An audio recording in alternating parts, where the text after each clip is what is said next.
चाली पारुछ बोइले दुलारे ए अमन कथा मोह बोली लखे टंगा चाली पारुछ बोइले दुलारे।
गुरी तोर लचकी चाली हाय हाय हाय हाय गुरी तोर लचकी चाली खोली ओटा हमको मैला रे मैला तोर मुँह मलेका हमको मैला रे मैला तोर मुँह मलेका। है गुरी तोर लचकी चाली हाय रे हाय रे हाय रे हाय है गुरी तोर लचकी चाली खोली ओटा हमको मैला रे मैला तोर मुँह मलेका हमको मैला रे मैला तोर मुँह मलेका।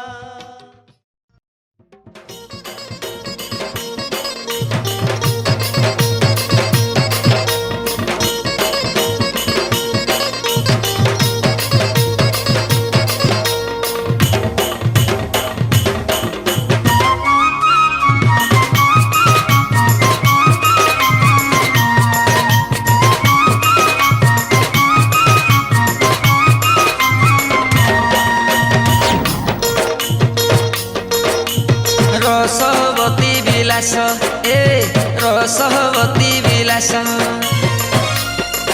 मते धरई देल धन देसी गिलास रसवती विलास आगे देखुतिले चुमा देउतिलो आगे देखुतिले चुमा देउतिलो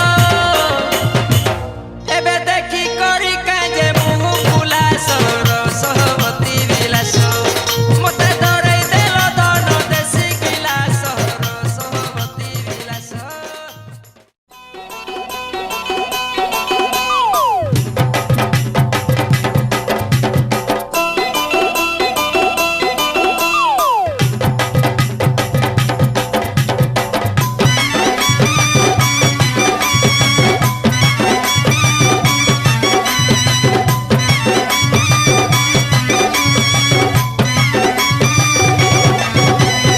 ए चोका फुल सुंदरी नानी रे नेउड़ा तोर झिलमिलिया चुमकी लगा पन तो कानी नेउड़ा तोर झिलमिलिया चुमकी लगा पन तो कानी ए गुलाब फुल सुंदरी नानी रे ने होला तोर कुछ कुचिया गजरा लगा लहरी बेनी ने होला तोर कुछ कुचिया गजरा लगा लहरी बेनी।